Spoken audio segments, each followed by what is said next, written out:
Welcome to the TravelPulse Podcast. Here's your host, Mark Murphy. Woo! All right. Thank you, folks. Thanks for welcoming me back. Yes. I'm back after taking a week off, in case you noticed or didn't notice. You didn't get an alert, so you weren't scrambling around going, I wonder if it's going up this week, because it just didn't go up. I was traveling all week. I was in Central California, LA. Then I was supposed to come back to Florida, had to change my flight and go to Philadelphia. I was there a couple of days, came back to Florida, spoke at the Cruise 360 conference to the Puerto Rico fans out there.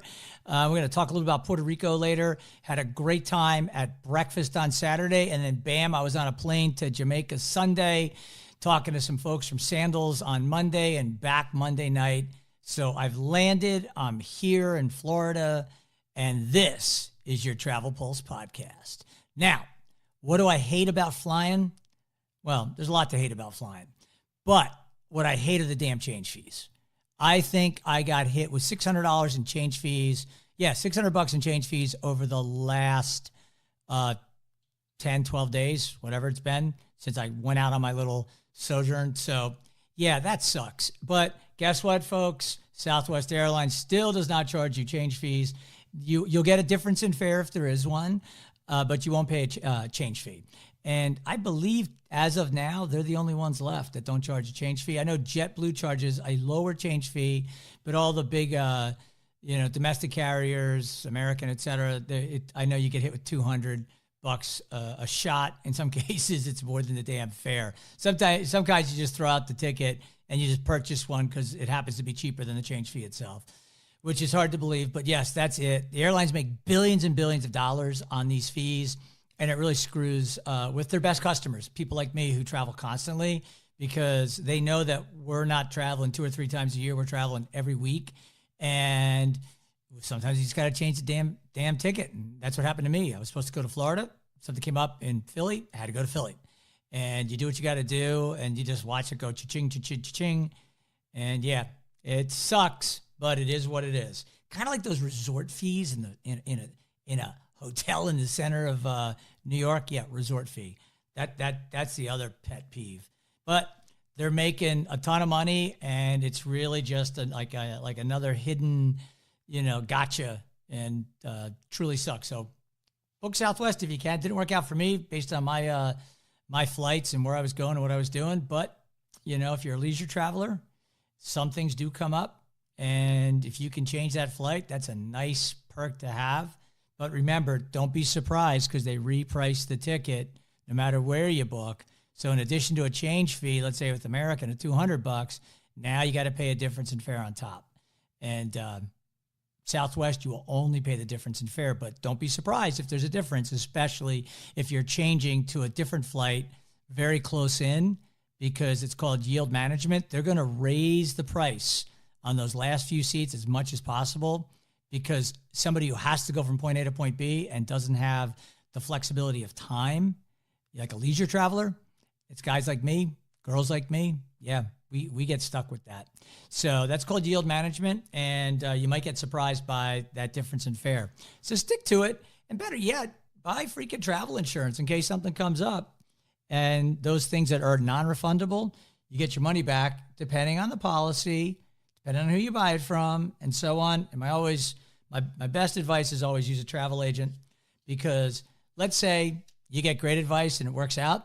Let's say you don't get great advice. Well, there's a reason they have errors and omissions insurance, because if they screw something up, you have recourse to go back to them. If you screw it up as a traveler, it's on you.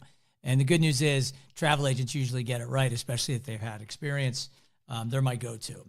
So before we get into some more travel stuff, I'm going to kind of set the stage for you for something that I think is going on in the world of travel, but it's kind of like just coming over from all this other coverage. So I'm going to just zero in on sort of this immigration thing that's going on right now. We had the Russia collusion.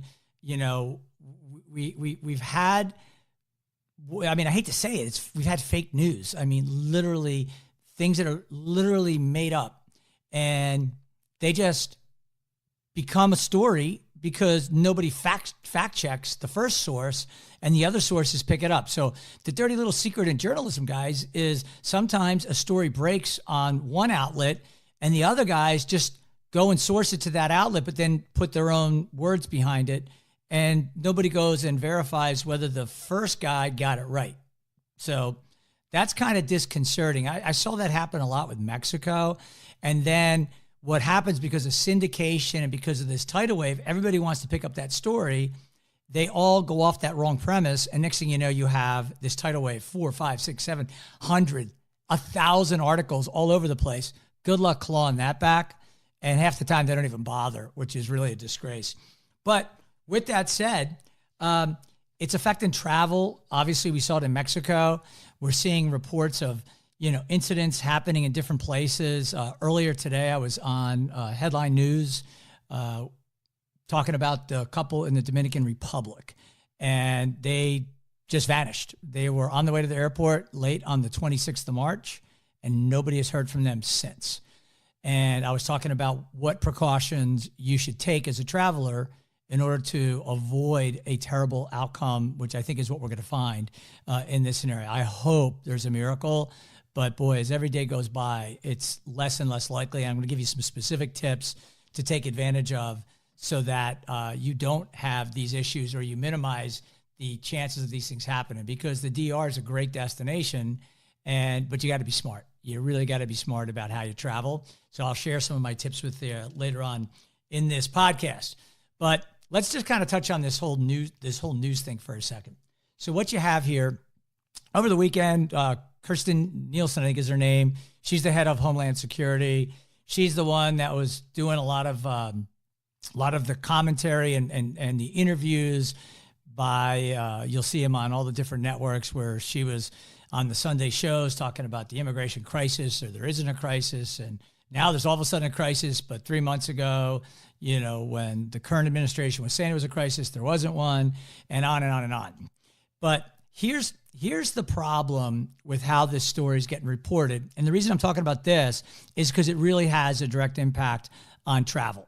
And the reason is, when you talk about immigration, the nice thing about immigration is this country needs immigrants. I would suggest anybody who has never heard of the book or read the book called The Next 100 Years, they should read it. I believe it came out around 2008. There's a really good point in there about immigration. Countries, instead of turning away immigrants in the future, are going to be recruiting them, like actively. But there's a caveat. They want educated contributors, not people that are going to come in and drain resources. And that's just a fact. I believe that traveling to different destinations, especially destinations that are more impoverished than what we have here in the United States, actually contributes to the economy there, helps people stay in their country, helps people thrive in their country, and also opens up your eyes to those people and what they're all about. And when I hear something really stupid in a comment or, commentary somewhere, I can tell most of the time whether that person's ever been outside the country or have had any experience, outside of sitting on a beach in the Caribbean for a week. There are huge benefits to travel. And when it comes to immigration, I believe one of the best things we can do is go out and experience those cultures, appropriate those cultures. And yeah, I said that kind of jokingly because of all the politically correct police that are out there, you idiots, that, you can't say this, you can't say that, you can't do this, you can't do that. Shut the frick up. Here's why. When I go to a foreign country and I experience what I'm enjoying there, and you've heard me before, I bring something back. I celebrate what I've learned. I've got an original piece of art from Cuba, and I love it. It's on my wall, and it makes me think of that trip, and it makes me think about that experience and meeting the Cuban people, which was amazing. I had no concept of what I would experience when I went to Havana. And when I got there, it was just overwhelming. And that creates that human-to-human relationship, and that is key.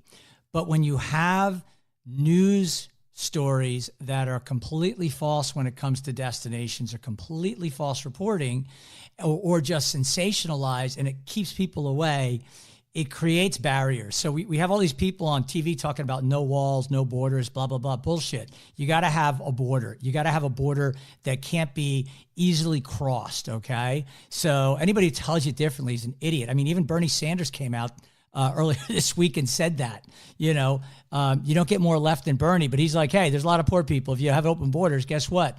You can't do it. We can't accommodate these people. And oh my God, God forbid somebody say that from the left, but he said it, and that's a fact. So, the reality of immigration is you got to have something that's orderly. But if you talk about putting up walls, when you sensationalize a news story that scares the bejesus out of people and makes them say, hell no, I won't go, then you've effectively put up a wall to bring economic prosperity to that destination, which actually helps the immigration process because people have less of a desire or need to leave for better economic success, which is really what's going on right now at the southern border. It's about economic opportunity for these people, and you can't fault them for wanting that. But again, what happened to those billions of dollars in aid and everything that's gone there? Why is that not getting to the people? In a word, corruption, folks. No surprise, because there's no reason for what we're seeing. And, we can't go fix every country around the world, but what we can do is we can push back on some of the news reporting. So I'm just going to give you a couple of examples of what I've been hearing after this lady resigned. And I don't want to get into like, why did she resign, Trump, blah, blah, blah. I don't care. I just find it really disgusting, to be frank, when somebody like Jeffrey Toobin, who's a CNN political commentator, who's also a lawyer. He's like their legal guy. And he says, quote, for the rest of her life, that's the woman who put children in cages. And that's how she's going to be remembered. Okay.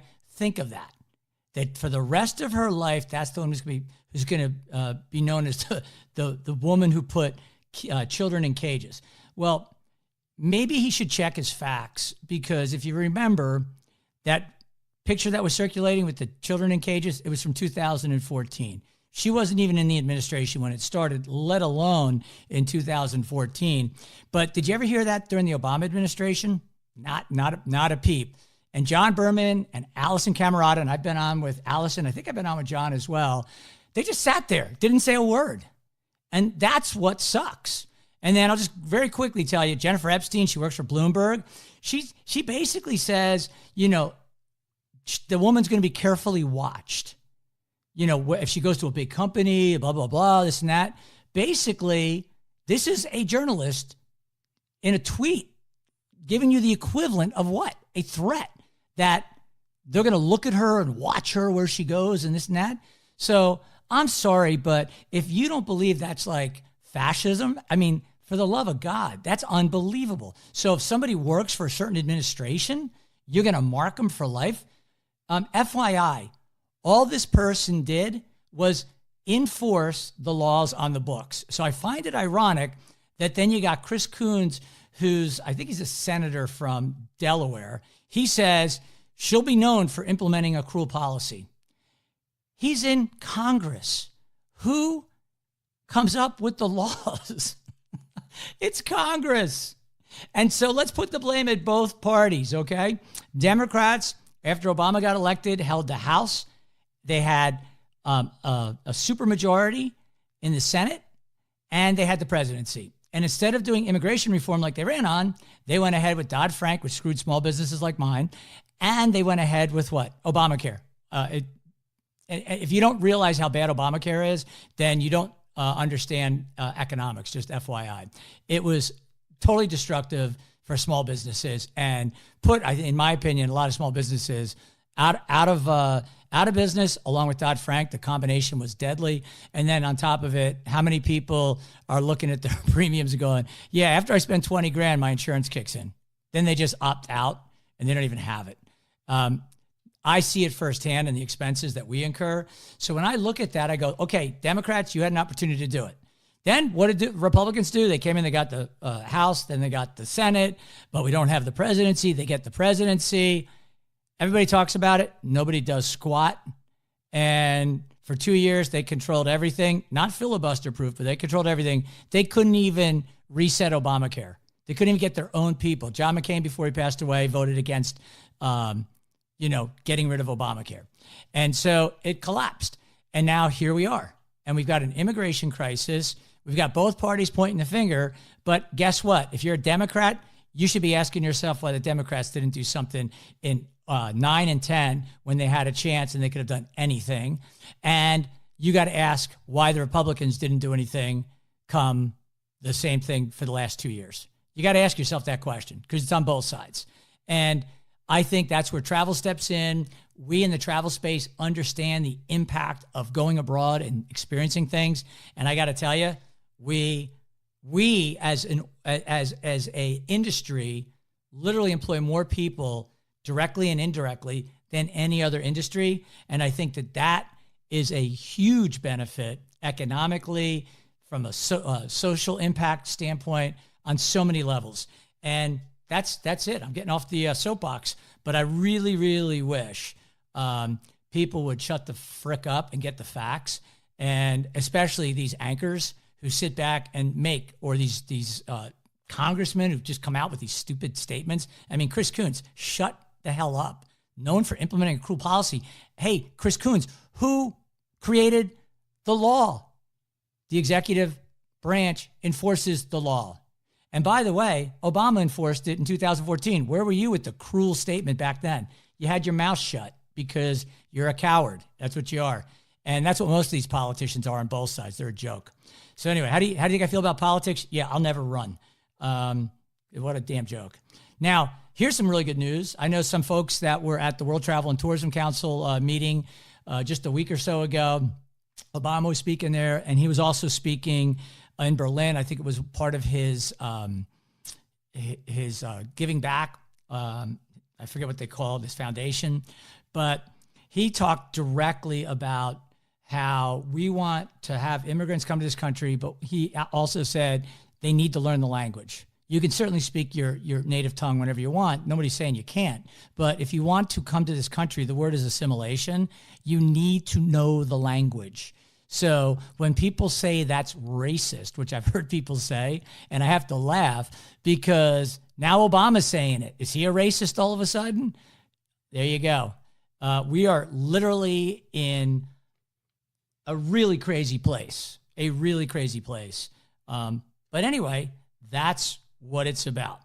Now, I think you should care about that stuff because when you hear these ridiculous statements and you wonder, well, you know what? They're lying and they're telling you a load of crap, but I believe it because that's kind of ideologically the side I'm on, whether you're on the right or the left, whatever, or where you sit on a certain topic.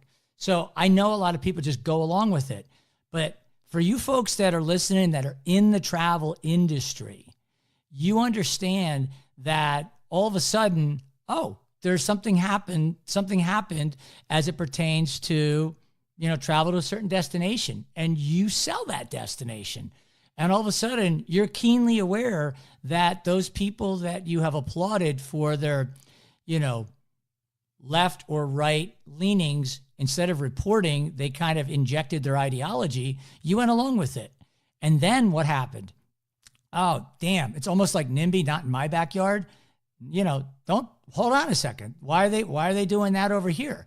Well, because you let them get away with it, with the political crap for the last umpteen years. That's the problem, folks, because as long as it doesn't happen to you or affect your business, you're okay with it. But damn it, once it starts infringing on what you're doing, you're like, hold on a second. And to be frank, in the travel industry, there's a lot of people that go left or far left. And, you could make a case to say, well, hold on a second. If you really believe that, what happens when they say this about Mexico? What happens when somebody reports that a crime happened at a property and it's 2 years later and they said that they were, assaulted or whatever, but in order to, in the hospitality business, make that person feel, okay or whatever, because They do everything. They call the police, whatever they have to do at a particular resort, let's say. They do everything right. And then that person decides a year later, 6 months later, 2 years later, oh, I'm gonna push something out there. And this is, let's say, after somebody says they were attacked at a property or assaulted or whatever. Now they have PTSD. All of a sudden they turn around and go, well, yeah, I want 4 free trips. I want 6 free trips back to the same property. And you got to scratch your head and say, well, hold on a second. They want 6 free trips back to the same property where they said they were supposedly attacked? Why would they want to do that? I would never go back to a place like that. I'd be as far away from that place as possible.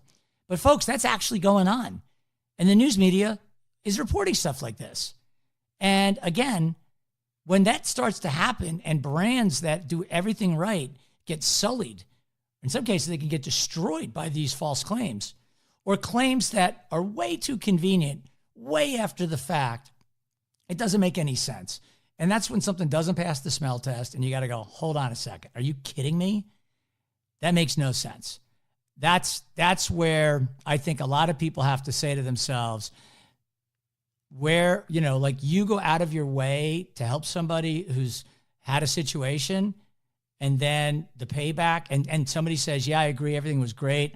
The staff has been fantastic, everything else. But then they start threatening you months and months later that they're going to go out and blast you on social media or turn to the news outlets. I got to tell you, if I was a brand that had to deal with something like that in the travel space, I would load up. I would have all of my ducks in a row, and I would not let that just go. I would go after those people, and I would go after them with the facts. And if you have the facts on your side, you would set the record straight, and you would tell those news outlets, if you run that story, we have got evidence that that is a complete lie. And you can see it firsthand. And if you do that, then we're gonna sue you as well as them. That would shut this crap down really fast. And I'm looking forward to that day. And I hope that the industry understands that when, everyone's okay until they come for you. Mark my words. This, and you've seen it, the sensationalism in this news, when everything is a breaking news, everything is extreme weather and all this other crap. We've been hearing about extreme weather since 1989, and the UN panel came out and said that in 10 years, entire nations were going to be underwater. Well, we're 20 years past the 10-year mark, and we now have somebody telling us the world's going to end in 12 years, a congresswoman who has never had a job other than waitressing and bartending and who can't do math but has an economics degree. Just saying. If you believe that, which I don't, then you got to ask yourself, why are insurance companies and mortgage companies and everybody else, building and financing construction in areas that are supposedly going to be underwater in 10 years or 12 years? And think about it. They didn't change their methods back then. Who's got better access to that information? You and me, or the guys that are putting out $500 million to finance construction of a brand new skyscraper? Yeah, I think you know the answer to that. That was rhetorical, by the way. All right. So some news. Let me get the papers. Here we go. Woo!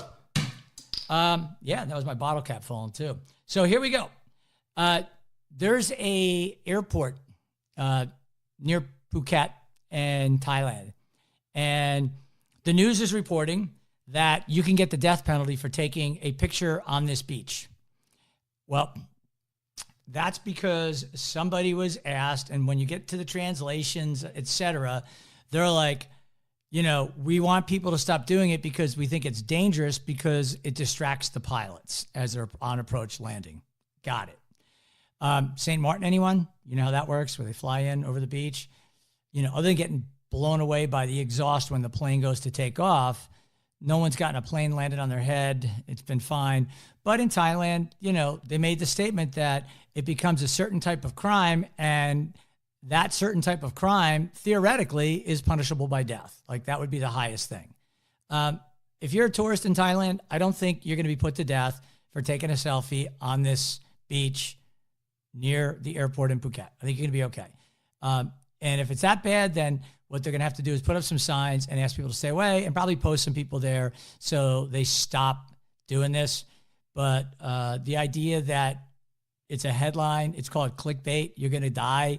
You're going to get put to death if you take a picture on a beach in Thailand, like it's some top secret installation and you're a foreign spy or something. I got to laugh. It's ridiculous.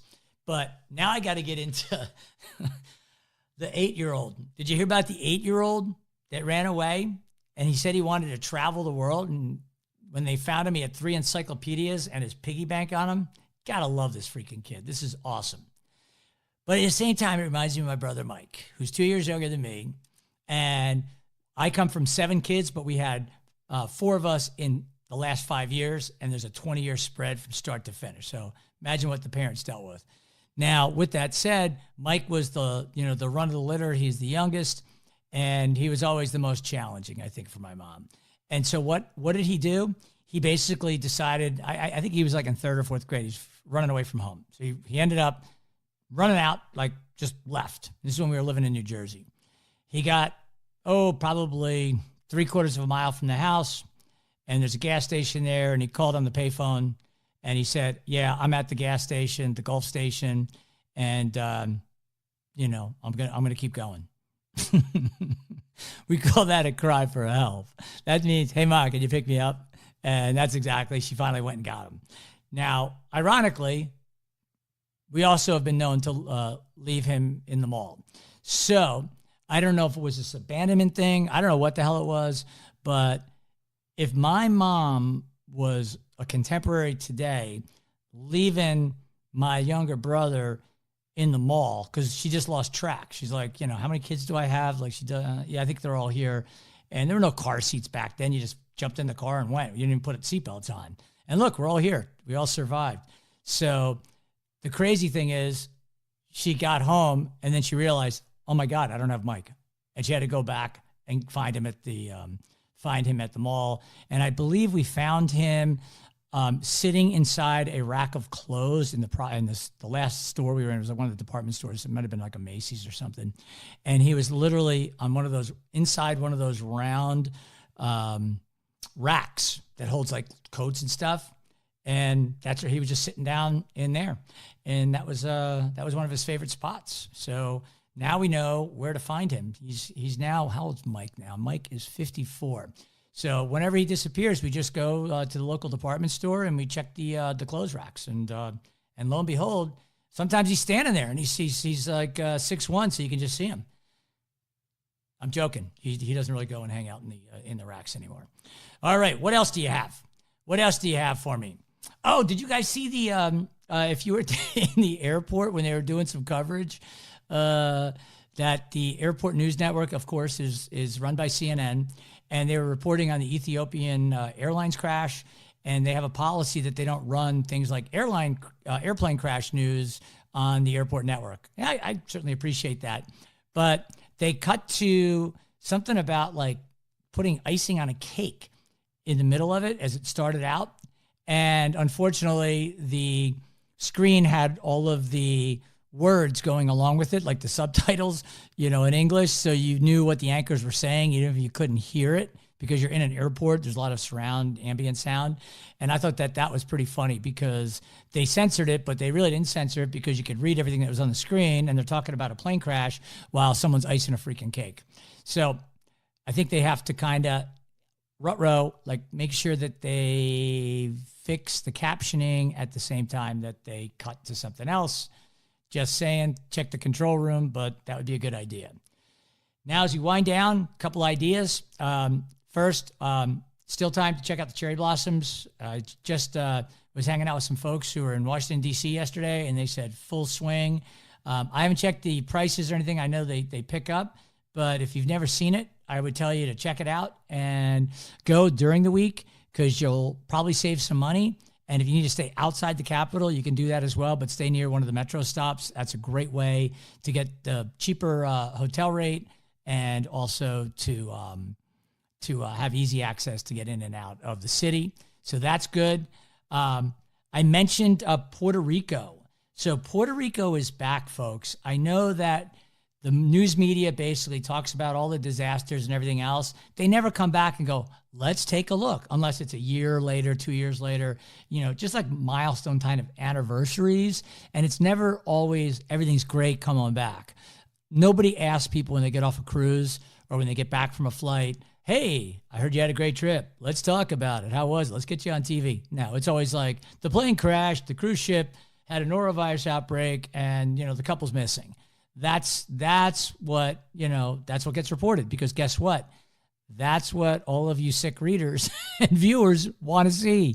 Not all of you, but a lot of you. And, the traffic numbers don't lie, so they kind of go with that. But it'd be nice to see some more stuff that's not so negative. And case in point, Puerto Rico is back.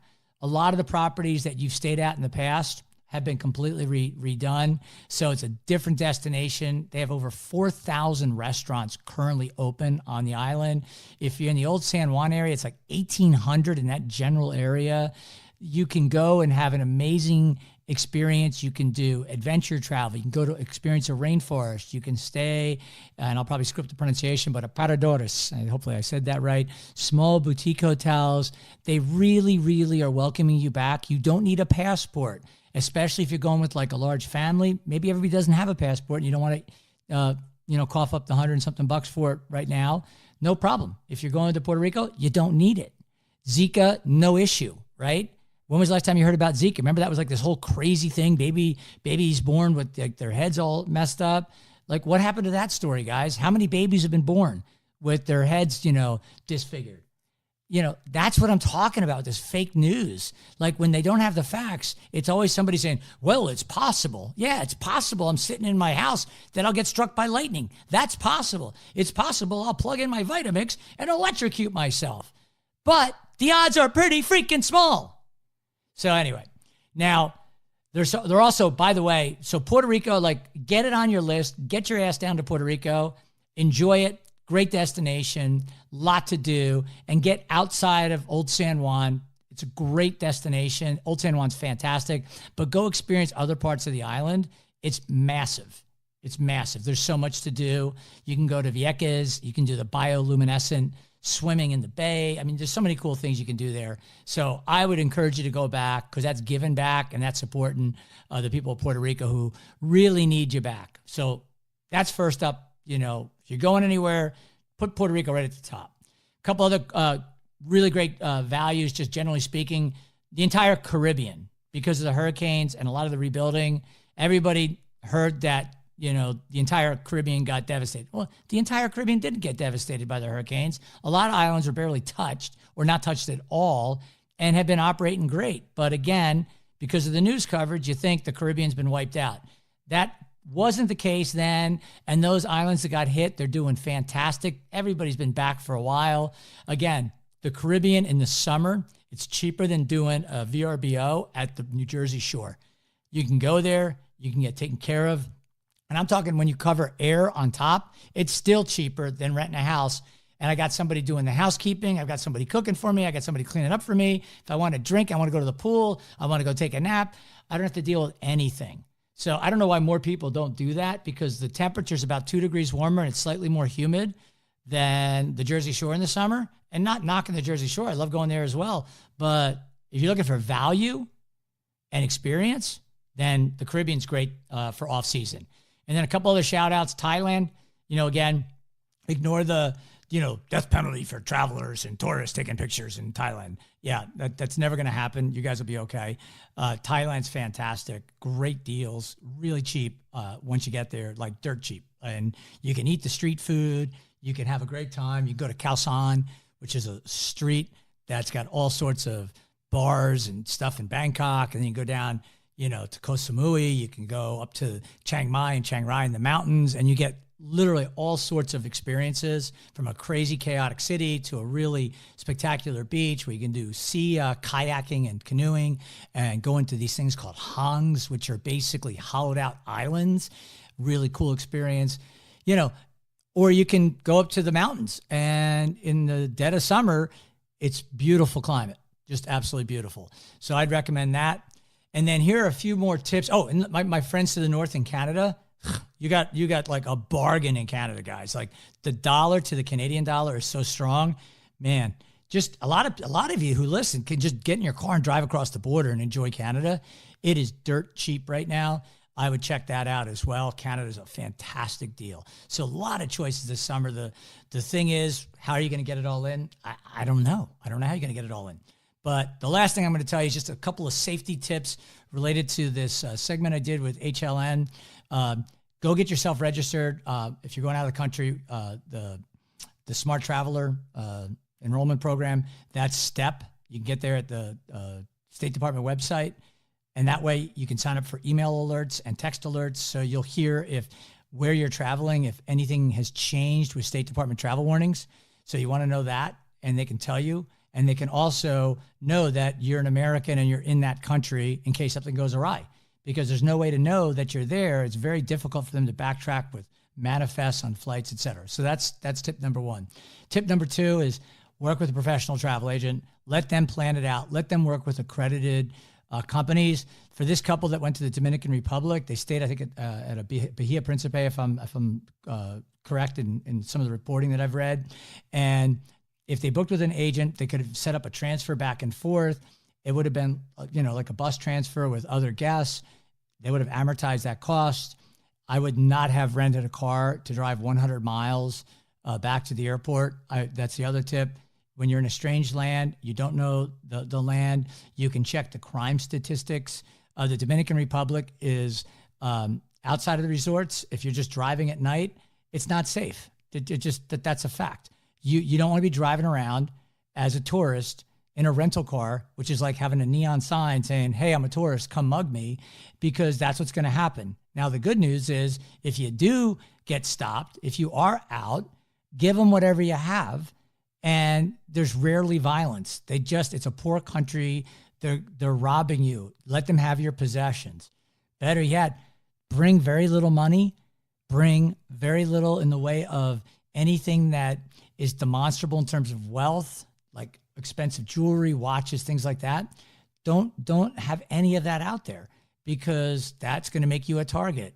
But, in the DR, and I've been there many, many times. I was just in Punta Cana and Cap Cana, fantastic, totally safe. You fly into a great airport, you get in your van, you go to this great resort. I was at Sanctuary. I checked out the new Hyatt Ziva and Zilara. There's the new Hilton La Romana that's over in that part of, about 45 minutes outside of there.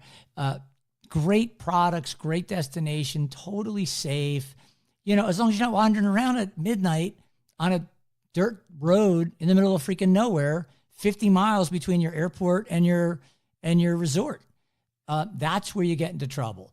And I hope they find these folks. It's a terrible situation. And, again, I don't know how they booked this, how they went through the process, et cetera. But I pray to God that they get found and they're going to be okay.